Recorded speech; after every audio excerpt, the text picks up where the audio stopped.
네. 저는 지금 중국 운남성 쿤밍이라는 데 와 있습니다.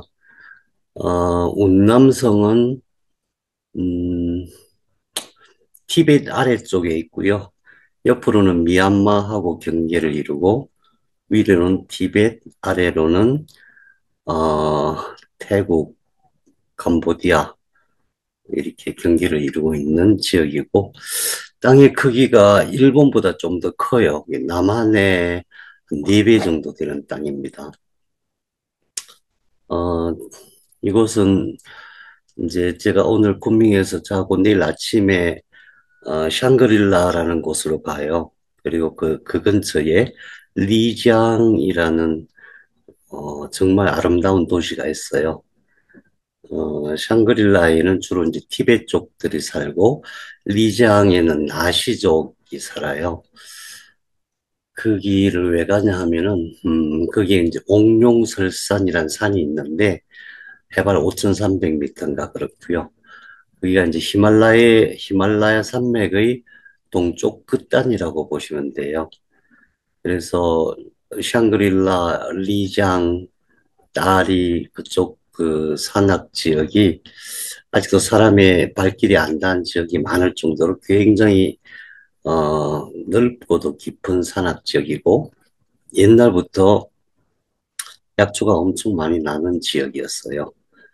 근데 이제 제가 여기 온 이유는 어, 제가 예전부터 그쪽 약초를 늘 생각을 하고 있었거든요. 예전에 급할 때는 이제 와가지고 여기 약초를 좀 구해가기도 하고 그랬는데, 이번에 연길 강좌를 하면서 연길 분들을, 아는 분들 중에서 여기서 활동하시는 분들이 계시는데, 그분들을 통해서 그 야생 약초를 채집하는 분들을 알게 됐어요. 그래서 연길에서 그 약초를 한 60여 가지를 찾아가지고 구매를 해서 약을 만들어서 한 달 정도 환자들한테 사용을 해봤는데 굉장히 효과가 좋은 것 같아요. 암약은 무조건 농약 안 치고 그다음에 비료 안 줘야 되거든요.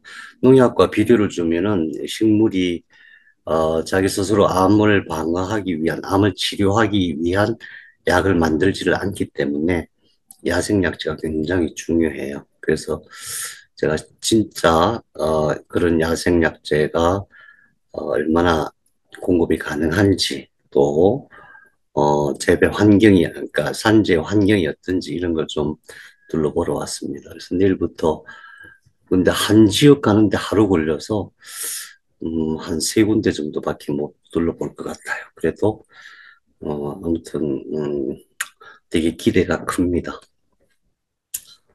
어, 문화가 완전히 달라요. 여기는 이제 소수민족들이 많이 살아가지고, 고대의 어떤 전통, 그런 것들이 많아요. 예를 들면은, 티베트 쪽 같은 경우는, 부인 한 사람이 형제랑 결혼하는 경우가 많아요. 그러니까, 부인 한 사람의 남편이 둘이에요.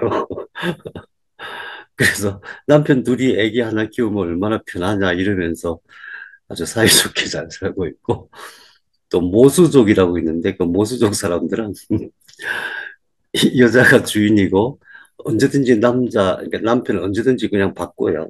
그러니까 밤에 문을 열어놓으면은 남편이 들어갈 수 있고 밤에 문을 딱 걸어 잠그면 그때부터 남편 빈치. 뭐, 굉장히 아주 모계 사회인데 뭐 우리가 볼 때는 되게 좀 이상하지만은 이 사람들의 삶 속에는 옛날 고대 문화의 전통이 굉장히 많이 남아 있어요. 또 동파 문자라고 하는 특별한 그런 문자도 있고, 그래서 이게 사람들의 삶의 모습이 굉장히 다르고, 생각하는 것도 다르고 그래요. 중국 사람들이 여기 오면 되게 편안하다 그래요.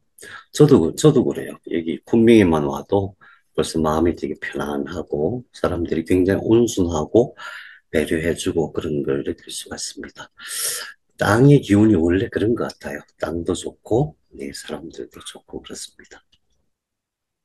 저 혼자 와서 대단히 죄송하고요. 다음에 우리 한번 같이 왔으면 좋겠습니다.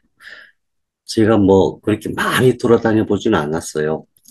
많이는 안 돌아다녀 봤어요. 캐나다, 미국, 뭐, 시베리아, 이르쿠츠크, 블라디보스토크, 인도네시아, 필리핀, 태국, 미얀마, 라오스 정도밖에 안 다녀봤거든요. 근데 제가 다녀본 곳 중에서 여기가 리지앙이라는 곳이 가장 아름답고 제가 할 수만 있으면 여기서 살고 싶다 이런 마음이 들 정도로 참 좋은 곳입니다. 언제 우리 기회가 되면은 한번 같이 여행을 왔다 가면 좋겠습니다. 자, 오늘 공부 척수 하행로 시작하겠습니다. 마찬가지 공부를 했죠. 제가 글 하나 읽어드리겠습니다. 빅터 프랭크, 뭐, 잘 아시는 분이겠죠. 이분은 어, 나치의 그 수용소에서 살아남으신 분이거든요. 이분 책에서 한 구절 따왔습니다. 수용소에서 누군가는 돼지였고 누군가는 성자였다. 돼지가 될 것인지 성자가 될 것인지 하는 것은 수용소가 아니라 자기 자신의 결정이었다. 내가 왜 살아야 하는지를 내 삶에 답을 해주는 것. 인간은 수명으로 사는 게 아니라 의미로 산다. 자극과 반응 사이에 공간이 있다.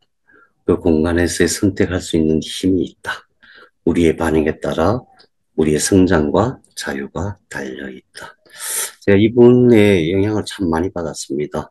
무의식을 이해하는데, 그러니까 뇌과학을 공부하는 데 있어서 이분의 이 몇 가지 말씀이 굉장히 저한테는 큰 깨달음을 주었습니다.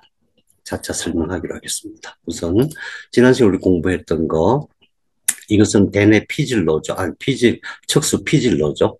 척수에서 대뇌 피질로 가는 것, 그리고 경추, 흉추, 요추, 청골. 여기도 마찬가지고, 네.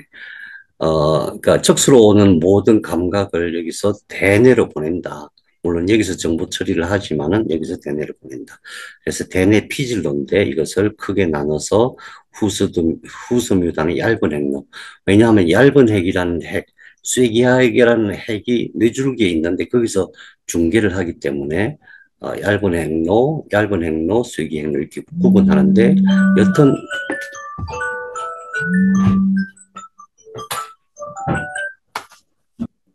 여튼 척수에서 피질로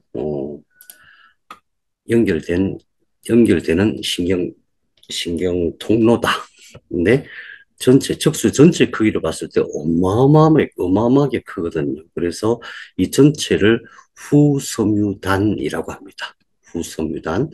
왜냐하면 이쪽이 등 쪽이거든요. 그래서 후섬유단이라고 하는 큰 통로가 있는데 이게 우리 척추를 이렇게 대면은 닿는 부분 그쪽 방향에 있어요. 그 다음에 이것은 이 두 개는 소뇌로, 척수에서 소뇌로 올라가는 거고, 그래서 우리 몸의 모든 근육의 종류가 한 500가지가 되는데, 모든 근육의 길이와 긴장도를 동시에 계산을 해야 된다. 그래야 우리가 움직일 수가 있다는 거죠. 아무리 작은 움직임이든 그게 큰 움직임이든 상관없이 몸 전체의 근육이 동시에 적절하게 움직여줘야 되거든요. 그래서 각각의 500종류에 달하는 각각의 근육이 어느 정도 길이로 어떤 정도의 긴장도를 가지고 움직여야 되는지를 소뇌에서 미리 계산해 가지고 대뇌를 보내서 대뇌의 운동로, 여기가 운동로가 있거든요. 거기서 몸에 명령을 내려보냈을 때 우리가 움직이는 거예요. 놀라운 얘기예요. 그래서 소뇌는 대뇌 전체보다도 오히려 어, 신경세포가 더 많아요. 그러니까 어마어마하게 빠른 속도로 어마어마하게 많은 양의 정보를 처리하는 것이 손해다. 그 다음에 이 안에 가운데 있는 것이 시상로. 그러니까 척수에서 시상으로 올라가는데 시상은 지난번에 우리 뇌실이라는 게 있고 뇌실 가운데에 시상이라고 하는 영역이 있어서 거기서 대뇌로 전부 신호를 보낸다 그랬죠. 그래서 어떤 의미냐면 척수에서 신호가 올라가면은 일단 각 담당 영역에서 1차 해석을 하고 1차 해석한 것을 시상으로 다 보내요. 그럼 시상에서 그걸 다 모아가지고 통합적으로 해석해서 각 영역, 처리해야 될 각 영역으로 보내는 거예요. 그래서 특히 시상 쪽에서는 통증 온도, 통증과 굉장히 관련이 많아요. 통증, 온도, 촉각 이런 것들을 어, 1차 해석, 1차 해석한 것들을 통합 해석해가지고 다 보낸다. 엄청 중요한 통로죠. 그 다음에 이건 척수 피계로. 피계라고 하는 것은 상구와 하구로 나눠지는데 상구는 눈의 신호, 하고는 귀의 신호. 눈과 귀에서 신호가 먼저 들어오면은 이것을 해석하는 과정이 되게 복잡해요. 복잡한 과정으로 가기 전에 그게 먼저 척수로 신호를 먼저 보내요. 왜냐하면 우리가 딱 보고 생각하기 전에 이게 뭐지 하기 전에 몸이 먼저 움직여야만 사고를 안 당하고 살아남을 수가 있기 때문에 그래요. 근데 그렇게 이제 피계에서 척수로 내려오는 경로가 있고 또 척수에서 피계로 보고되는 경로가 있다. 피계라는 게 있다.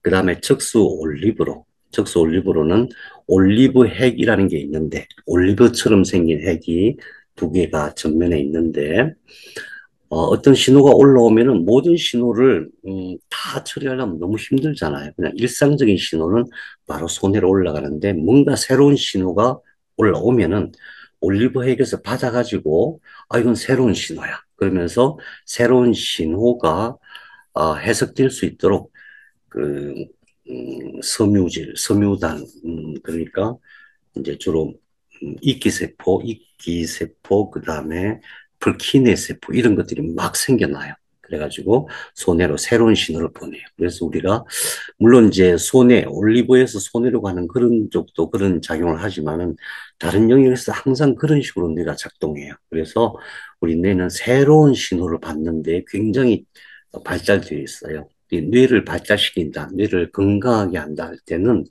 항상 늘 새로운 신호, 새로운 생각, 새로운 감각, 예, 그런 것을 올려주면은 좋아집니다.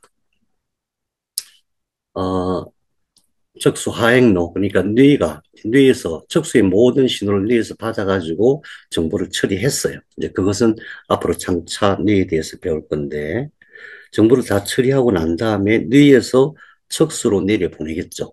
그럼 척수에서 온 몸으로 다 내려보내는 거예요.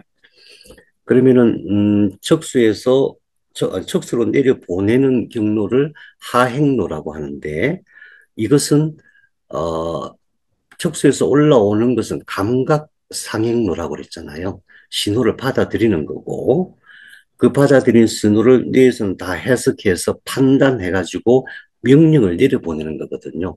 그래서 그것은 하행 운동로라고 해요. 뇌과학에서 운동이라고 하는 것은 명령을 얘기해요. 내려보내는 명령을 얘기해요. 그냥 움직이는 것만을 얘기하는 게 결코 아니에요. 그래서 이제 앞으로 우리 뇌를 공부하실 텐데 우선 뇌 그 대체적인 구조에 대해서 수시로 계속 공부를 하셔야 돼요. 왜냐하면 이게 너무 좀 입체적으로 복잡해가지고 나중에 이것을 쉽게 이해하기가 어려워요. 그래서 하나하나 다시 보면은 손해는 여기 있는데 양쪽에 이렇게 두 개가 있겠죠. 양쪽 두 개가 있고 손해에서 모든 감각, 근육의 길이와 긴장도를 계산해서 보낸다. 그 다음에 연수, 교내, 중례가 있는데 여기를 얘기해요. 여기. 그러니까 여기가 척수죠. 척수예요. 이 척수가 원래 발생할 때 쭉 올라와고 뇌실까지 올라와서 여기서 멈추었기 때문에 여기서 세포들이 계속 증식해서 대뇌가 되었다 그랬잖아요. 그러니까 올라오는 이 경로를 세 개로 구분을 해요. 여기를 연수라고 하고 여기를 교내라고 해요. 교내. 그다음 여기를 중뇌라고 해요. 그러니까 척수에서 올라오면은 연수, 교는 다리란 뜻이에요. 중뇌와 연수를 잇는 다리란 뜻이고, 교내에서 뭔가 정보 처리가 많죠. 그러니까 여기가 불룩 튀어나와 있어요. 그 다음 중뇌가 있는데 여기는 어떤 일을 하는 데냐면은 척수에서 올라오는 모든 신호를 대뇌로 중계하기 전에 여기서 1차 가공을 하는 거예요.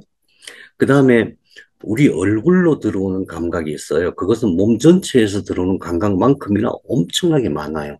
눈으로 들어오는 신호가 말도 못하게 많고, 눈, 코, 귀, 입. 일이 들어오는 신호. 그 다음에 얼굴 전체의 3차 신경이나 안면 신경을 통해서 들어오는 그런 신호를 여기서 다 처리해요. 그건 척수하고 연관이 없으니까 여기에서 얼굴 전체에 대한 척수의 역할을 하는 거고, 그럼 척수에서 올라온 신호와 얼굴 전체의 신호를 여기서 통합해가지고 올려보내는데 무슨 일이 벌어지냐 하면 여기서 뇌에서 일어나는 의식작용에 필요한 모든 신경 전달 물질을 만들어요. 우리가 호르몬이라고 얘기하는 거 있죠. 그런 것들을 여기서 전부 다 만들어요. 이게 무슨 뜻이냐 하면은 우리의 의식은 감각을 재료로 만드는 거예요. 그래서 감각이 엄청 위대한 거예요. 우리가 지난 시간에 감각을 이렇게 표현했죠. 모든 것은 소리와 진동수가 있습니다. 소리죠. 그 다음에 빛이 색깔이 있다. 소리와 색깔이 있다. 존재하는 모든 것은 소리가 있고 색깔이 있어요. 근데 왜 안 보이냐? 우리가 볼 수 있는 주파수를, 파장을 넘어갔기 때문에, 우리가 들을 수 있는 주파수를 넘어갔기 때문에 못 듣고 못 보는 것 뿐이에요. 그렇다고 이게 우리 몸속에는 감각이 안 되느냐? 감각이 된단 말이죠. 그럼 우리가 왜 못 알아차리냐? 존재하는 모든 것들이 소리가 있고 색깔이 있는데 왜 못 알아차리냐 하면은, 어, 그것은 왜 그러냐면은 우리가 알아차린다고 하는 것은 대뇌 피질에서 해석을 해야만 알아차리는 거예요. 그러니까 우리가 세상을 보고 이것은 무엇이다 생각하고 판단하고 평가하고 하는 그런 모든 것은 내가 해석하는 것이라는 거예요. 실제가 아니라는 얘기예요. 있는 그대로 하고 많이 달라요. 그 있는 그대로 있는 그대로에서 아주 필요하고 꼭 중요한 것만 내가 받아들여서 해석하면은 얼마나 좋겠어요. 그런데 그렇지가 않아요. 틀리게 받아들이고 틀리게 해석하는 게 엄청 많아요. 이제 그런 작용도 나중에 뇌를 공부하면서 한번 보시겠습니다. 어쨌든 그런 것들이 올라가는데 여기서 1차적인 가공이 다 돼요. 1차적인. 그래서 우리가 뇌를 치료할 때는 어떤 원리로 봐야 되냐면 척수가 엄청 중요하다. 왜? 의식의 재료가 감각인데 1차 모든 감각은 척수로 올라오기 때문에 그래요. 그 다음에 척수와 몸 전체와 얼굴 전체의 감각이 통합되는 곳이 여기예요. 그래서 여기서 감각이 전체적으로 통합이 되는 거예요. 아직 해석 이전 단계예요. 그런데 우리의 의식이라고 하는 것은 전부 해석이거든요. 여기서 전부 해석하는 거예요. 뭘 가지고 해석하냐면 여기 있는 걸 가지고 해석해요. 그렇기 때문에 여기서 해석을 잘 할 수 있도록 도파민도 만들고 세로토닌도 만들고 멜라토닌도 만들고 아세틸콜린도 만들고 여러 가지 생명 물질들을 여기서 만들어요. 거기에 따라서 우리가 생각을 잘할 수도 있고 못할 수도 있고 행복할 수도 있고 불행할 수도 있고 지옥같이 살 수도 있고 천국같이 살 수도 있고 그런 거예요. 그래서 뇌의 병을 치료할 때 제일 먼저 치료해야 되는 게 이 부분이에요, 사실은. 여기를 먼저 치료하고 나머지를 해야 되는데 현대의학은 뭐냐? 그냥 여기부터 그냥 뭔가 부족하면 그쪽부터 어떻게 하려고 그래요? 그게 아니라 기초부터 해야 된다. 그래서 이 부분이 굉장히 중요합니다. 우리 척수 끝나면은 뇌줄기에 대해서 공부하실 거예요. 그 다음에 이 안에 뇌실이 있어요. 안 보입니다. 이게 이제 뇌궁이라고 하는 거고, 이 안에 이 뇌실이 있어요. 뇌실. 거기서 뇌척수이 만들어진다 그랬고, 뇌실 옆에, 뇌실 안쪽에 시상이, 이 속에 있어요. 안 보이는 거예요. 시상이 있고, 이 시상을 덮고 있는 게 조가비핵, 창백핵이에요. 그 다음에 이 통로가 내낙이라는 게 있어요. 그리고 이제 피질인데, 피질은 굉장히 얇거든요. 굉장히 얇아요. 그러니까 이거 전체가 피질이 아니고, 이 속에는 그냥 통신선만 가득하고, 이 피질은 이 끝에 아주 얇게 배치되어 있어요. 양쪽이 다 이렇게 있겠죠? 이런 식으로. 이제 지금 이거를 다 이해하시라고 말씀드리는 게 아니라, 이 용어를, 나중에 공부할 때 생소하지 않도록 그렇게 하시라고 제가 말씀드린 거예요. 그래서 조금 더 보면은, 뇌는 제일 핵심이 뭐냐? 핵심이 이 안에 있는 뇌실이다. 뇌실인데 이게 뭐냐 하면은 신경관에서 쭉 올라가고 한없이 올라가고 이게 딱 멈춘 거고 멈추면서 멈췄다고 해서 세포가 안 만들어지는 게 아니고 멈추고 나서 끊임없이 계속 세포는 정식을 한다. 정식에서 삐져나온 게 이게 시상이고, 그 다음에 이게 대뇌피질이고, 대뇌피질은 굉장히 얇은 것이다. 그리고 그 옆에 이런 뭐, 변형계, 이 조가비핵, 창백핵 이런 것들이 있어요. 그래서 이거 전체를 우리는 그냥 속뇌라고 해요. 이거 구분하려면 굉장히 복잡해요. 우선 여기를 속뇌라고 해요. 그러면은 뇌는 어떻게 구분되냐면은 뇌줄기가 있고, 연수, 교뇌, 중뇌라고 하는 뇌줄기가 있고, 그 다음에 속뇌가 있고, 대뇌가 있고, 이렇게 우선 구분해요. 뒤에 물론 소뇌도 있죠. 그것의 모든, 감각은 척수에서 올라오는 거다. 그래서 관리자 전체를 이제 구분해서 본다면 척수가 있고, 그 다음 뇌줄기가 있고, 그 뒤쪽에 소뇌가 있고, 속뇌가 있고, 대뇌가 있다. 음, 대부분 뇌 그러면 대뇌피질만 생각해요. 대뇌피질의 기능.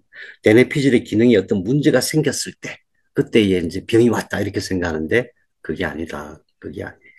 그건 아무것도 아니고, 진짜 중요한 게 척수와 뇌줄기고, 그 다음에 거기에 척수와 뇌줄기로 올라오는 모든 감각을 종합적으로 해석하는 것은 속내예요, 속내.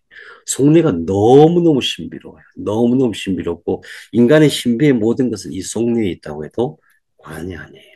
그래서 그 결과, 속내가 작업한 그 결과를 가지고 대뇌는 해석하는 것 뿐이에요. 그래서 우리가 앞으로 뇌를 치료하는 게 엄청 중요해요. 왜냐하면 암이라고 하는 것도 결국은 뇌가 제대로 관리해야 나을 수가 있는 거예요. 그래서 척수와 뇌가 암 치료에 있어서도 척수와 뇌가 엄청 중요하지만은 모든 고질병, 모든 고치기 어려운 병은 전부 척수와 뇌가 스스로 치료할 수 있도록 우리가 건강하게 하는 그런 치료법이 굉장히 중요합니다. 제가 여러분 기주굿이라고 이렇게 보여드리는 거예요. 기주굿이라고. 제가 잘난 척 하는 거예요. 나는 이거 알지롱, 여러분 이거 모르지롱 이러면서 어, 이것만 있는 게 아니고 이제 이 본질, 그러니까 여기가 연수, 척수가 밑에 있어 올라오니까 이게 연수가 있고 이게 교내고 이게 중내예요. 이거 외에도 굉장히 많은 구조체들이 있어요. 이것은 지금 이 표현해 놓은 것은 얼굴만 치료하는 신경핵들이에요. 그러니까 얼굴만 관리하는 핵들이에요. 이게 손해고, 이 얼굴뿐만 아니라 척수에서 올라오는 모든 것들이 연합해서 여기서 이루어져요. 근데 이게, 우리의 생명, 특히 의식 활동에 있어서 가장 기초다. 그런 구조가 있다. 궁금하다 이런 생각 하시면 좋겠어요. 근데 복잡해 이걸 어떻게 공부해 이렇게 하시면 안 돼요. 왜냐하면은 너무나 중요한 거거든요. 너무나 엄청 궁금하네 이게 뭘까 막 이런 생각. 예를 들자면은 이 3차 신경이 있어. 3차 신경. 이 3차 신경이 이렇게 해서 엄청 커요. 3차 신경이 모든 신경들을 다 관리한다고 해도 과언이 아니에요. 다 영향을 미쳐요. 우리 얼굴 얘기하잖아요. 얼굴이 음, 얼굴이 멋있다. 우선 얼굴 보고 사람을 판단하잖아요. 그 얼굴이 멋있다 하는 모든 것들을 관리하는 게 이거예요, 이거. 예뻐지고 싶으면 3차 신경을 잘 알아야 돼요. 음, 얼굴에서 나타나는 모든 이상 증세, 눈의 문제든 코의 문제든 뭐 귀의 문제든 모든 이상 증세는 기본적으로 이거 치료하는 거예요. 그런 식으로 이렇게 하나하나 따지고 보면 엄청 파킨슨 이거예요, 이거. 파킨슨 이쪽 문제예요. 뭐 여기도 또 핵이 쭉 있어. 이 안에서 일어나는 우울증, 사는 게 재미가 없어. 전부 이 안에서 일어나는 현상들입니다. 다 고칠 수 있는 거예요. 예. 자, 그 다음에 어, 음, 여기서는 딱 이것만 보세요. 물론 복잡한데 뭐가 하나 있어요, 속에. 아까 봤던 그 그림에는 없는 거죠. 여기는 없어요. 근데 뭐가 있어요. 이것을 망상치라고 해요.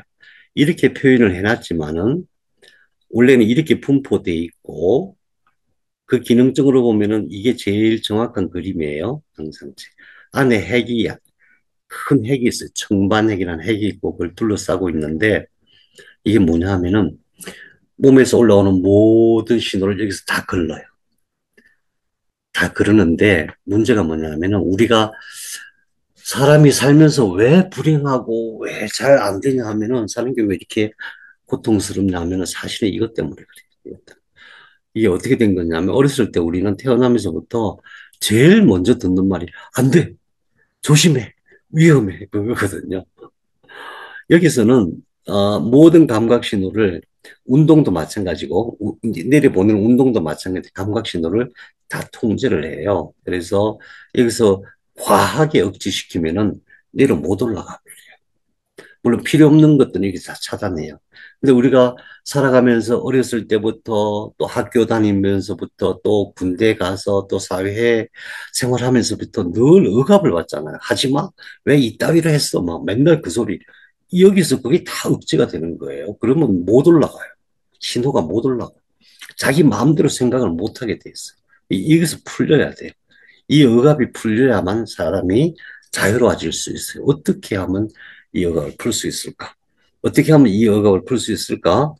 이름부터 알아야 되는 거예요. 이름부터. 예, 이름 망상체라고 해요. 망상체.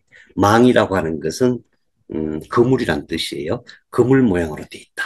그러니까 이게 무슨 뜻이냐면 여기서부터 여기까지 그물 모양으로 뭐가 막 있는데 그게 전부 다 신경세포체예요. 신경은 세포체가 있고 축삭이 있다 그랬죠. 축삭이 아니고 신경 세포체들이 막 흩어져 있어요. 막 흩어져 있어요. 그래서 너무나 신비로운 거예요. 또 이게 얼마나 예민하냐면은 침이 여기다 탁 닿으면은 사람이 즉사를 해요. 침이 닿으면. 이 뇌줄기에 있고 옛날부터 그래서 침을 꽂을 때 뒤에 이제 풍지, 풍부 이런 혈자리가 있어요. 장침을 꽂는 경우가 있어요. 침을 꽂아서 이게 방향이 수평으로 가야 되는데 위로 이렇게 흘러가지고 여기 닿으면 즉사해. 옛날에는 암살할 때도 그런 걸 썼어요. 옛날에 무슨 영화에서 제가 한 번 봤는데, 이만한 대침을 꽂아갖고 위로 슉 하잖아요. 그럼 즉사해요. 그 정도로 예민한 거예요. 그래서 이게 굉장히 중요한데, 이걸 망상체에 대해서 그 중요성을 얘기하는 사람이 별로 없어요. 이상해요. 아무튼 이게 솔기핵이라는 게 있고 망상체라고 있다. 이게 이제 교내 망상체, 여기가 교내니까 교내 망상체, 여기 연수 교내 중내니까 교내 망상체, 그다음에 교내 망상체, 연수 망상체 이렇게 구분해요. 이게 나중에 척수로도 쫙 내려가요. 자, 여기서 이제 모든 그 호르몬, 그러니까 뇌에서 만들어지는 제일 중요한 호르몬들 뭐뭐 있죠? 세로토닌, 멜라토닌, 또 뭐 있어요? 음, 도파민 이런 것들, 가바 전부 여기서 만들어집니다. 전부. 예. 그 중에서 저는 이제 세로토닌은 제일 중요하다고 생각해요. 잠이 왜 안 오느냐? 멜라토닌이 안 만들어서 온다 그렇게 얘기하죠. 멜라토닌은 어디서 만들어지느냐? 세로토닌에서 만들어져요. 그럼 세로토닌은 어디서 만들어지느냐? 뇌에서 8%, 나머지는 대장에서, 장에서 만들어져요. 장에서. 장에서 만들어진 일부가 뇌로 올라가요. 그게 무슨 뜻이냐면은 세로토닌은 어떤 역할을 하냐면 사람을 쾌활하게 하고 명랑하게 하고 활기차게 하고 그래요. 보면은 수면, 체온 조절, 학습, 기억, 고통, 사회적 행동, 성관계, 수유, 동작, 바이올 뭐 쫙 있는데 어쨌든 사람이 사람답게 행복하게 살 수 있도록 하는 가장 기본적인 호르몬이 세로토닌이에요. 세로토닌이 부족하면은 이게 멜라토닌을 못 만들잖아요.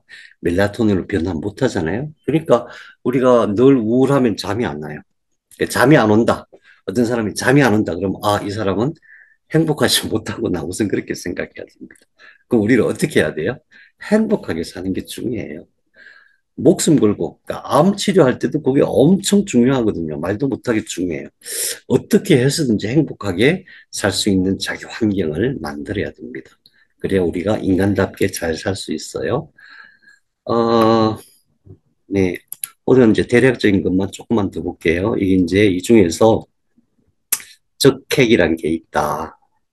그 다음에 이제 전정핵이란 게 있어요. 전정핵, 전정핵. 그러니까 적핵은 도파민, 적핵은 몸의 전체적인 운동을 관장해요. 특히 교반 운동. 그러니까 팔이 하나가 앞으로 가면 하나는 뒤로 가잖아요. 다리도 앞으로 가면 하나는 뒤로 가야 되잖아요. 큰 몸통 운동을 주관하는 게 적핵이에요. 전정핵은 여기 있는데 전정핵은 균형을 잡는 거예요. 균형. 균형. 우리가 이제 전정 척수로가 있거든요. 전정에서 척수로 내려가는 게 있는데, 전정에서 척수 끝까지 쫙 내려가는 게 아니고, 내려가서 어깨까지만 내려가요. 그러니까 이 경추하고 어깨까지. 그래서 우리 몸의 균형은, 어깨로 잡는 거예요. 어깨로. 그래서 어깨가 이렇게 비틀어지면 균형이 틀어지는 거죠. 올리브에, 우리가 지난번에 척수에서 올라와서 올리브로도 가고 올리브에서 손해로 가는 경로를 봤는데, 이번에는 올리브에서도 척수로 내려가요. 그 다음에 피계. 여기가 피계라 그랬죠. 여기 있죠. 위에가 상부, 밑에가 하부. 여기는 시신경, 여기는 시각신호, 여기는 청각신호. 시각신호와 청각신호가 해석되기 전에 이쪽으로 먼저 와서 적수로 쫙 내려간다. 안 그러면 큰일 난다. 이런 거 말씀드렸어요. 자, 그 다음에, 어, 피질. 여기가 어디냐 하면은 백회를 중심으로 양쪽에 이렇게 귀까지 백회를 중심으로 여기에 우리 몸의 각 영역별로 담당자가 다 정해져 있어요. 예를 들면 여기는 이제 다리부터 시작해갖고 뭐 손, 팔, 입술 뭐 모든 것 다 정해져 있어요. 그 담당자가 정해진 이 영역이 만일에 손상을 받으면 거기가 마비가 되는 거예요. 또 이 영역이 건강하지 못하면 그쪽 운동이 문제가 되는 거예요. 감각도, 올라가는 감각도 담당자가 정해져 있고 그걸 다 판단해서 몸으로 내려보낼 때도 그걸 관리하는 담당자가 여기에 정해져 있다. 그래서 뇌만 손상됐는데 다리, 팔, 다리를 못 쓰는 경우들을 여러분들이 많이 보셨을 거예요. 그게 피질이에요. 피질에서 여러 가지 과정을 거쳐서 의사결정을 한 다음에 이게 척수로 내려보낼 때 여기서 이런 식으로 내려보내는데 이게 아주 중요한 사실이 있어요. 여기서 이렇게 내려오는데 여기서 교차를 해요. 교차를 해요. 이 교차하는 것을 잘 이해를 하셔야 돼요. 이게 어느 지점이냐면은 풍부예요. 풍부 그 지점에서 교차를 해요. 그래서 우리가 오른쪽 뇌가 망가지면은 왼쪽에 마비 오고 왼쪽 뇌가 망가지면 오른쪽에 마비가 와요. 그런데 중요한 것은 90%만 교차를 해요. 90%는 교차하고 같은 방향으로 내려가는 게 있어요. 같은 방향으로 내려가는 것은 10%예요. 그래서 우리가 나중에 음, 어, 뇌를 치료할 때에 세수 양성을 할 때에 여기 탁 먼저 하잖아요. 여기로 이 풍부로 에너지를 넣잖아요. 에너지를 넣으면 어떤 현상이 벌어지냐면은 여기에 에너지가 들어가면서 이게 이 이게 차단이 돼요. 내려오는 게 차단이 돼요. 그럼 어떻게 되냐면은 척수하고 뇌 중에서 90%가 차단이 돼요. 척수와 뇌의 감각 90%가 차단이 돼요. 그럼 어떻게 되냐면 대뇌 피질의 90%가 쉬는 거예요. 이해가 되십니까? 대뇌 피질의 90%가 쉬면 무슨 일이 벌어지냐 하면은 생각이 없어져요. 판단이 없어져요. 그 다음에 더 중요한 것은 대뇌가 쉴 때 속뇌가 드디어 활동하기 시작해요. 그게 바로 무의식이에요. 무의식의 핵심이에요. 그러니까 세수양생이 물론 뇌를 치료하는 치료법이기도 하지만은 이제 거기서 더 발전되는 것이 바로 무의식 치료예요. 그럼 그 무의식 속에서는 내 의식 10%가 남아 있잖아요. 의식의 10%는 남아 있고 무의식 90%가 활동하는 거거든요. 다시 말하면은 어 우리가 무의식으로 들어가는데 의식이 살아 있는 상태에서 10%의 의식이 그 무의식의 변화를 바라볼 수가 있는 상태가 돼요. 이게 핵심이에요. 의식은 10% 살아있고 무의식이 90%가 활동한다. 그래서 만일에 의식이 없어져 버리면 이게 기억이 안 돼요. 무의식을 어떻게 조정하거나 변화시킬 수도 없어요. 그래서 의식의 10%, 무의식의 90%가 살아있는 그 상태를 유지하는 것이 바로 깨달음으로 들어가는 문이에요. 경험해 보신 분들은 금방 이해하실 거예요. 네, 그런 현상들이 일어날 때에 이렇게 보셔야 됩니다. 자극은 어디서 올까요? 어떤 자극? 자극은 감각이었죠? 네. 자극은 어디서 오냐 하면은 감각이니까 척수에서 오죠? 그 다음에 뇌줄기에서도 오겠죠? 그럼 이게 들어가요? 뇌로 들어가서 우리의 영혼육이라고 할 때에 어, 해석 단계는 그것을 육체의 감각적인 해석이니까 그것을 원래 의지라고 했어요.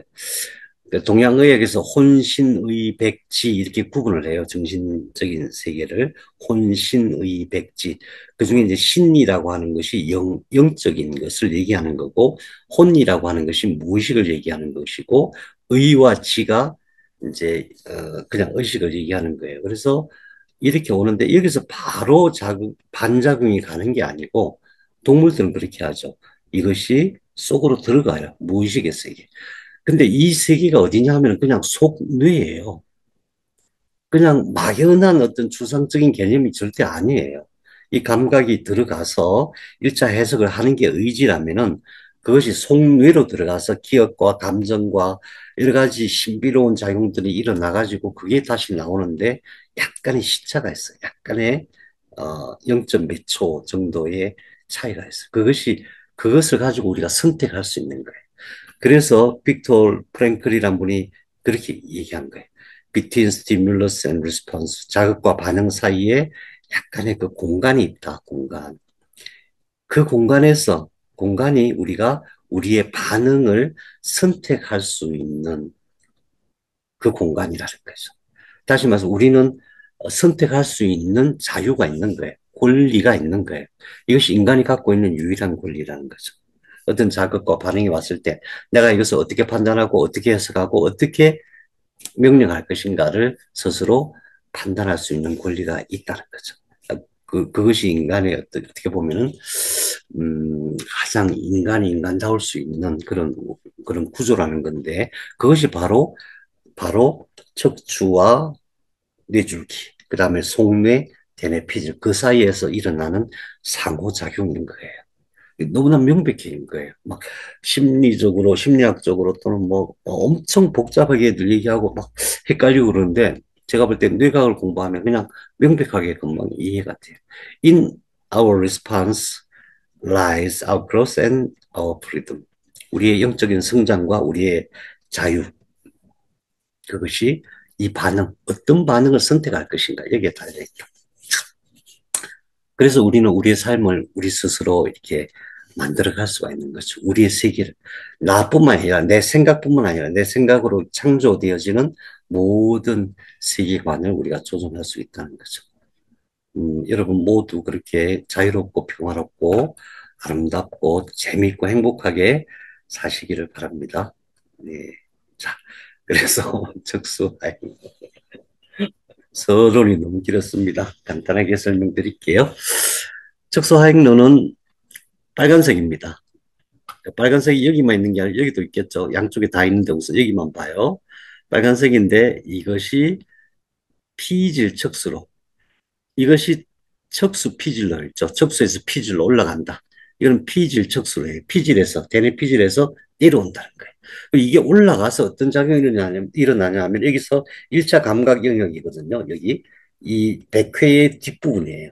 1차 감각 영역으로 이걸 받아들여요. 그래서 이것을 시상으로 보내요. 그럼 시상에서 다른 데서 올라오는 모든 감각과 통합해갖고 다시 쫙 보내요. 보내는데 이것이 놀랍게도 우리 기억과 감정을 덧입혀갖고 보내요. 그럼 대뇌 피질에서 그걸 해석하고, 1차 해석하고, 예측하고 판단을 해요. 여기서 이것을 이 뒤로 전운동 영역으로 보내요. 그다음에 이것을 최종적으로 이 뒤로 보내요. 여기가 바로 척수 하행로에서 얘기하는 그 피질이에요. 여기서 몸으로 쫙 내려오는 거예요. 그게 바로 이거예요. 이 영역. 여기가 바로 아까 말씀드린 앞에서 다 해석하고 여기서 최종적으로 명령해서 쫙 내려오는데 그게 이쪽으로 이 양쪽 옆으로 쫙 내려와 갖고 온몸에 쫙 퍼지는 거예요. 그러니까 우리가 순서를 얘기하니까 뭐 굉장히 단계가 많을 것 같은데 순간적으로 그렇게 되는 거예요. 우리 몸에서 올라오는 모든 것들이 안에서 여기서 대뇌에서 최종 처리가 돼서 순간적으로 쫙 내려오는데 그 짧은 순간에 우리는 우리 스스로 그것을 판단할 수 있다는 거죠. 그래서 음, 대뇌 피질에서 내려오니까 피질 척수로, 예, 피질 척수로인데 1A가 있고 1B가 있어요. 이거는 크고 이거는 작아요. 왜 그럴까요? 이거는 교차되는 거예요. 교차되는 게 몇 프로라 그랬죠? 90%. 1B 이거는 교차 안 되고 같은 방향에 이게 10% 그런 뜻이에요. 자, 두 번째. 두 번째가 적핵적수로. 아까 이 적핵이란 게 있다 그랬죠? 적핵. 적핵에서 내려오는 게 이거예요. 예. 그 망상적수로. 아까 망상체. 어, 나중에 공부하시겠지만 꼭 기억하시라고 그랬잖아요. 망상체. 그물망처럼 생겼다. 영어로 reticular formation. reticular formation. 망상체 때문에 우리가 다 망한 거예요, 사실은. 망상체 때문에 다 망한 거예요. 망상체가 없었으면 누가 뭐 하지 마 그래도 아야 나 할 거야 뭐 이렇게 할 수 있었는데 지속적으로 하지 마 안 돼 뭐 이 얘기만 듣고 우리가 자라니까 결국 나중에 아무것도 할 수 없는 존재가 돼버리는 거예요. 얼마나 불쌍해 죽겠어 아주. 그게 좀 망상체에서 일어나는 거예요. 그럼 어떻게 해야 돼요? 망상체를 새롭게 해야 되죠. 망상체를. 그래서, 물론 망상체가 걸러주지 않으면 안 돼요. 뭐, 모든 거 다 올라와고 내 마음대로 세상을 어지럽히면 안 되죠. 그렇기는 하지만은, 내가 그 선택할 수 있을 정도의 여지는 남겨놔야 되는데, 너무 지나치게 억압된 것이 우리 현대인의 삶이고, 그래서 우리가 고통스러운 삶을 살고 있는 것이다. 근데 이 망상체에서 내려오는 게 있다는 거죠.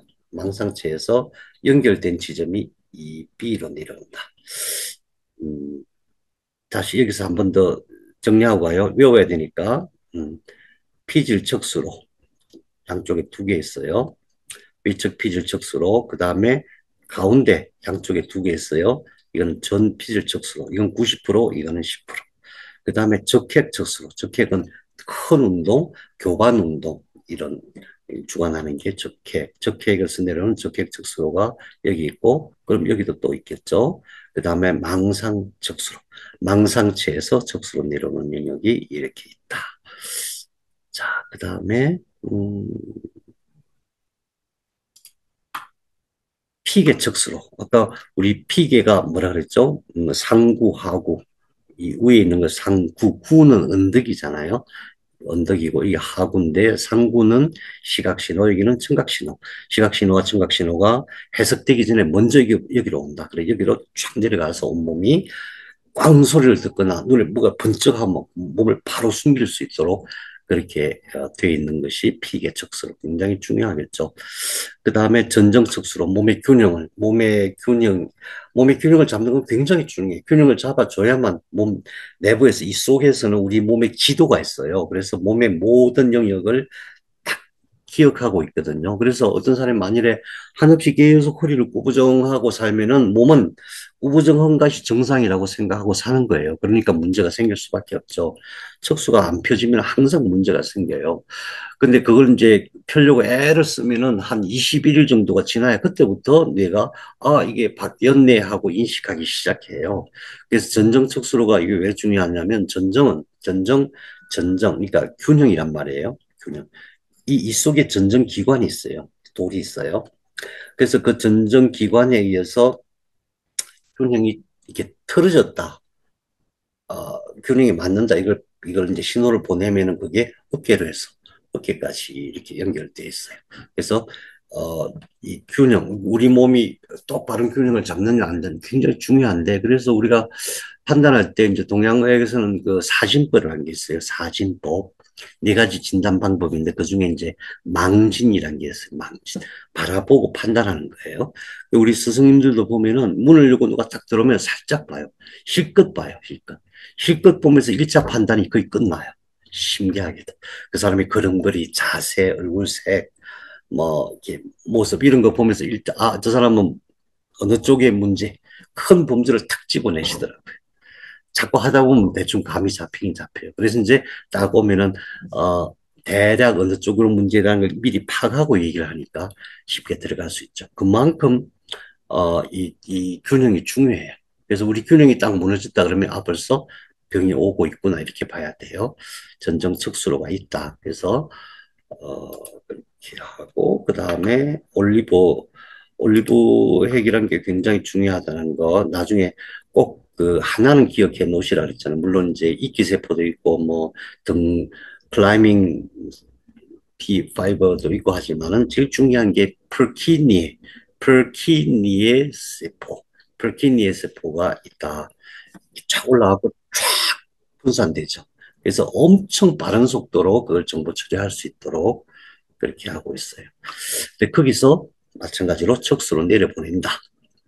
그게 이다. 그 다음에 또 하나 더 있어요. 이 초록색이 하나 있거든요. 초록색이 뭐냐면, 어, 초록색. 가기 전에. 아, 이건 지난번에 우리 지난 시간에 한번 했던 거죠. 이게 올리브 핵이죠, 올리브 핵. 여기가 척수, 여기 연수, 교내, 중내.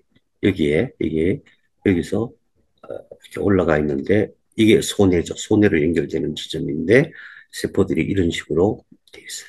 그래서 여기서 항상 새로운 세포들, 새로운 감각에 대해서 예민하거든요. 그래서 어떤 감각이 올라오면, 새로운 감각이 올라가면 등반 세포들이 막 생겨나요. 이 안에 새로운 세포들이 막 생겨나. 그래서 우리가 운동을 하지 않으면 병이 치료 안 되는 이유가 소뇌가 자꾸 약해져요. 소뇌가 약해지면 우리 몸의 전체적인 힘이 약해져요. 제대로 움직이지 않아요. 저희가 이제 침술 실습을 항상 느끼는 게 뭐냐면 침이 아주 얇잖아요. 그 침을 이렇게 잡아서 제대로 제 위치에서 잘 잡아서 제대로 이렇게 꽂아야 되는데 잘 안 돼요. 이게 안 돼. 이제 익숙한 사람들이 볼 때는 이해가 안 되는 거예요. 왜 침을 제대로 못 잡아. 침을 제대로, 침을 잡아서 이렇게 관에 꽂아서 한 손으로 이제 관침법이라고 가르치거든요. 관에다가 침을 이렇게 넣어가지고 이렇게 탁. 못해요, 못해. 그걸 뭐 한참 연습해야 돼. 왜 그렇겠어요? 이걸 안 써봤기 때문에 손해가 그런 감각이 없는 거예요. 전혀 안 돼요. 근데 계속 며칠이고 계속 하다 보면은 실제로 이 속에서 그걸 담당하는 세포들이 새로 생기는 거예요. 그러니까 우리가 운동이 왜 중요하냐면 운동을 안 하면 그 세포들이 그 근육을 계산하고 긴장도 계산하는 세포들이 자꾸 사라지는 거예요. 그래서 운동이 왜 중요하면은 운동을 해서 손해뿐만 아니라 나중에 대뇌도 마찬가지로 세포들이 새로 생기는 거예요. 건강해질 뿐만 아니라 필요한 세포들이 생기는 거고 거꾸로 운동을 안 하면 세포들이 자꾸 죽어나가요. 소멸돼요. 그래서 병이 오기 전에 운동을 꾸준히 하는 게 굉장히 중요하다. 저는 이렇게 생각해요. 아니, 바빠 죽겠는데, 먹고 사는 것도 바빠 죽겠는데, 무슨 운동이야. 여기 뭐, 헬스클럽도 없고, 어떻게 하라는 얘기야. 그런데, 그래서 우리는 제일 좋은 거는 운동이 아니고, 노동이더라고요. 제일 좋은 건. 노동이에요. 실제 처음에 숲에 들어갔고, 이제 이제부터 나도 노동을 하겠다. 그래갖고, 밭을 일구는데, 죽겠더라고요. 얼마나 힘드는지. 그 얘기는 뭐냐면 내 몸속에 그런 노동을 할 수 있는 근육이 없다는 뜻이에요. 그걸 만들어야 돼요. 한 석 달 해야 돼요. 석 달 해야 내 몸에서 노동을 할 수 있는 근육들이 생겨요. 그래야 돼요. 반드시 그렇게 해야 됩니다. 그러니까 우리 몸이 평소에 엄청 약해져 있다. 이거 기억하셔야 됩니다. 그래서 따로 운동을 하실 게 아니라 텃밭을 일구시는 게 저는 제일 좋다고 생각해요. 하루에 1시간 내지 2시간. 하루에 2시간 정도가 좋은 것 같아요. 땀 뻘뻘 흘리면서 텃밭을 일구는 것이 굉장히 좋은데 오래 사는 길이다. 몸을 건강하게 만드는 길이다라고 생각.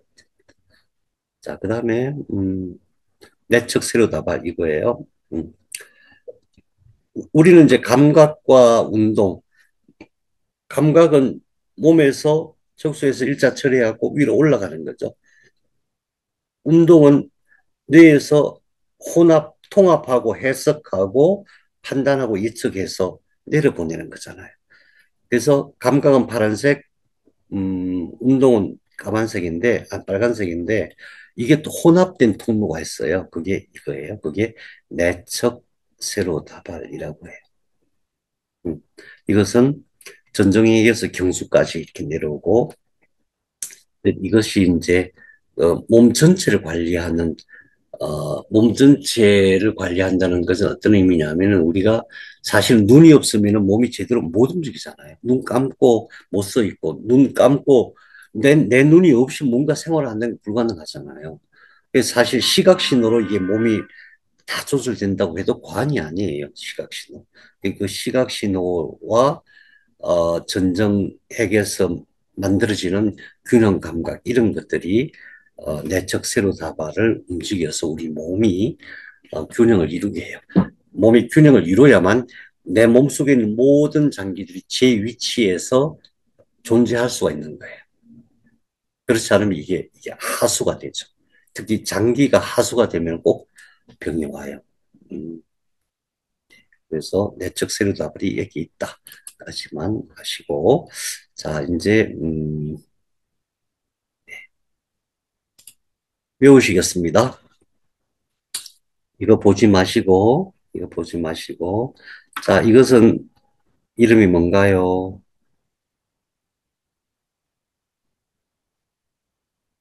어디서 올라가나요? 척수에서. 어디로 가나요? 피질로. 예, 여러분 다 대답하고 계시죠? 마이크 안 켜셔도 돼요. 그 다음에 이거 두 개는 어디서? 척수에서. 어디로 가나요? 손해로. 이거는 척수에서 어디로? 시상으로. 이거는 6번은 적수에서 피계 상부하고 7번은 적수에서 올리브 핵으로. 자, 이거는 예, 대뇌 피질에서 어디로? 척수로. 예, 척수로 내려오는 게 대뇌 피질 내려오는 게 두 가지가 있다 그랬죠. 하나, 둘. 이거가 몇 프로? 90%. 이거는 10%. 그래서 항상 반대편으로 내려오는 게 90%. 어, 동측으로 내려오는 게 10%. 그 다음에 음, 이거는 뭐예요? 이거는 어디서 내려오는 거예요? 적핵에서.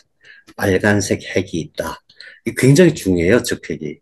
이 사지 교본 운동. 그러니까 이 항상 음양이죠. 이게 앞으로 나가야 이게 손이 뒤로 갈 수가 있는 거예요. 다리는 또 그 반대로.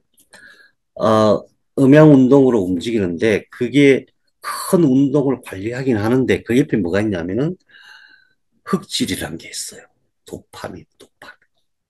이 도파민이 그냥, 아, 나 행복해. 그렇다고 도파민이 되는 게 아니에요. 움직임이 같이 병행이 돼야 더 잘 만들어져요.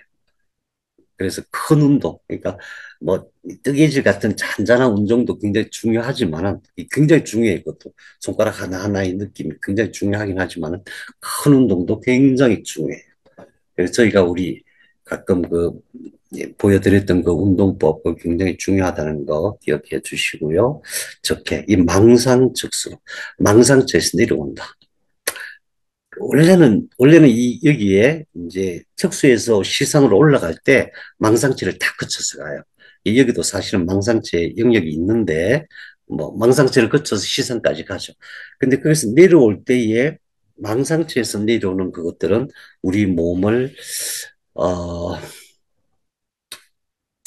만일에 망상체가 잘 제대로 작동을 안 한다 그러면 의식에 있어서도 우리는 못해요. 뭘 못해. 의사결정도 못하고, 뭘 하고 싶다. 이것도 없고, 그냥 누가 시키는 대로만 하는 그것이 너무 편하고 그래요. 오, 제가 볼 때는 너무 바보 같은 거예요. 내가 얼마 전에 이 넓은 세상, 이 어마어마하게 넓은 세상, 수많은 사람들과 관계를 맺으면서 이 엄청난 공간에서 뭐든지 내가 꿈을 꿀 수 있는데 꿈이 탁 닫혀 있는 상태. 망상체가 제대로 작동 안 해서 그런 거예요. 네. 우리 몸이 그래서 망상체를 활용하기 위해서 뭘 하냐면은 막춤을 춰요. 막춤. 음악을 틀어놓고 막춤을 춰요. 막춤을 누가 많이 춰보셨을까? 연배에서의 막춤 많이 춰보셨겠다. 그렇죠. 요즘도 추십니까? 요즘 안 추십니까? 다 다음에 만나서 우리 막춤을 한번 춰. 네, 예, 좋습니다. 춤을 뭐 예쁘게 멋있게 그 필요 없고 이게 막 손이 마음대로 자기 마음대로 남 눈치 보지 말고 그러면은 망상체가 좀 잘 풀어집니다. 수련 과정에서 그런 과정이 꼭 필요하고 네 마음대로 한번 해봐. 여태까지 네 하지 말아야 했던 거 다 해봐 이런 거. 이거 하면 안 된다고 생각했던 거 다 해봐. 사고는 치지 말고, 남한테 피해는 주지 말고. 이게 우리 현대인에게 있어서 이 망상체 문제가 너무너무 심각합니다, 사실. 이게 풀어주는 게 엄청 중요한데, 그래서 저는 혼자 여행 떠나시기를 권해요, 혼자. 꼭 무슨 짓을 안 한다 하더라도 내 의식 속에서, 아, 내가 뭐든지 할 수 있는 존재구나. 어느 누구도 간섭하지 않는 그런 세계를 경험해 보시는 것이 엄청 중요해요. 그래야만 우리 몸으로 들어오는 그 어마어마한 세상의 우주의 신호들을 내가 다 받아서 내 뇌가 내 뇌가 활성화될 수 있거든요. 사실은 우리는 예언도 할 수 있고 뭐 어떤 창조도 할 수 있고 어마어마한 능력을 갖고 있는 사람들이에요. 예외 없이. 저는 안 그렇지만은 저는 안 그렇지만 여러분 모두는 그래요, 사실은. 상상하고 창조하고 그것을 또 명령하고 온 세상을 만들어낼 수 있는 대단하신 창조자님들이시죠. 제가 잘 알죠. 그래서 다만 그런 분들이 그냥 웅크리고 살고 있는 거 보면 왜 저러실까 싶어요. 그래서 제가 맨날 그런 분이니까 이제 아프신 분들 중에서 그런 분들을 만나면 항상 그 얘기합니다. 선생님 떠나십시오. 비행기를 타고 떠나야 됩니다. 제주도 가고는 안 됩니다. 비행기 타고 좀 멀리 떠나십시오. 3주만 갔다 오시면 돼요. 그랬거든요. 옛날에 제가 한참 정말 가슴 아픈 분이 있었는데 도박에 빠져갖고 공무원, 그러니까 직장이 너무 좋았어요. 근데 도박에 빠져가지고 엉망진창이 됐어요. 막 빚덩어리는 빚덩어리대로. 근데 이게 손을 못 빼는 거예요. 발을 빼지를 못해요. 그래서 제가 이거는 간단하다. 비행기 타고 떠나면 된다. 그래서 그 가족들 다 설득해갖고 비행기 타고 떠나는 걸로 하고 어디로 갈지까지 다 정해주고 거기 같이 살 분하고도 매칭을 시켜줬어요. 그 비행기 표까지 샀어. 근데 어머님이 아이고 우리 아들 떠나면 내가 어떻게 살아 그래도 여기서 우리 같이 해결하자 이러면서 그걸 못 가게 하셨어요. 일주일도 안 돼서 자살을 하더라고요. 그 소식 듣고 제가 너무 가슴이 아팠어요. 자기는 사람답게 살고 싶은데 안 되는 거야. 안 될 때는 떠나야 됩니다. 뭐 누구 눈치 볼 거 없어요. 그냥 얘기하고 떠나면 되죠. 부모님 제가 이래서 도무지 안 되겠습니다. 다녀오겠습니다. 그러고 떠나면 되고 만일에 배우자들 사이에서도 사랑하는 그대여 내가 좀 살아야 되겠기에 3주만 떠나다 오겠습니다. 다녀오겠습니다. 이러면서 씩씩하게 떠나면 되는데 왜 못 떠나는지 모르겠어요. 떠나십시오. 제가 이 군명으로 훌쩍 떠났잖아요. 예. 떠나는 연습을 하시면 좋겠습니다. 망상체 엄청 중요합니다. 망상척수로, 피계척수로. 우리가 살기 위해서는 피계척수로. 이것도 제대로 작동해야 돼요. 그래야 후딱후딱 피할 수도 있죠. 전정척수로 몸의 균형을 우선 딱 잡아주지 않으면 오장육부가 위치가 틀어진다. 올리브척수로. 새로운 감각이 늘 중요하다. 내적 세로다발의 감각과 운동이 동시에 같은 방향으로 오르내리는 통로가 있다. 여기까지가 척수에 대한 얘기들입니다. 자, 이것은 뭐냐 하면은 교과서의 내용들입니다. 근데 감각의 세계가 이렇게 간단하지가 않아요. 그런데 여러분 제가 보내드리고 싶은 것은 그렇다고 해서 감각의 모든 것을 다 이해하려고 하지 마시고 그 나중에 하셔도 돼요. 우선 뇌까지 다 하고 난 다음에 그때는 다시 한번 이 감각의 통로에 대해서 도대체 우리 몸으로 어떤 감각이 어떻게 들어오는 것인가? 감각이란 게 도대체 뭔가? 감각이란 게 뭔가? 우주가 보내는 수많은 신호, 모든 물질이 나한테 신호를 보내거든요. 뿐만 아니라 나도 모든 물질, 모든 존재에게 신호를 보내요. 이 신호가 사라지느냐? 안 사라져요. 제가 야호 하면은 이 소리가 사라질까요? 안 사라집니다. 영원히 안 사라져요, 영원히. 영원히 이 우주 끝까지 야호 존재를 합니다. 다만 어, 힘이 약해질 뿐이지. 영원히 안 사라져요. 우리의 모든 신호가 영원히 사라지지 않는 거거든요. 그런 모든 신호들이 융합된 게 우리들의 세상이기 때문에 감각의 신비에 대해서는 차차 공부하시는데 근데 이 틀을 가지고 해야 돼. 이 틀을 가지고. 이틀을 가지고 하면은, 모든 감각이 내 척수로 들어와서 척수에서 정보 처리가 돼서 우리의 생명이 유지가 되고, 그건 전부 무의식적 정보 처리예요. 내가 생각하지 않아도 저절로 되는 거예요. 그 다음에 그것이 뇌로 올라와서 뇌에서 온갖 작용이 일어나서 판단되어지고, 그게 내려갑니다. 순식간에 항상 내 몸은 그렇게 유지가 되고 있다. 그럼 뇌에서는 어떤 작용이 일어날까, 이런 것들을 따로 이제 공부하시면 됩니다. 자, 여러분 질문하십시오. 오늘은 질문 하나 꼭 받고 넘어가겠습니다. 질문해 주세요.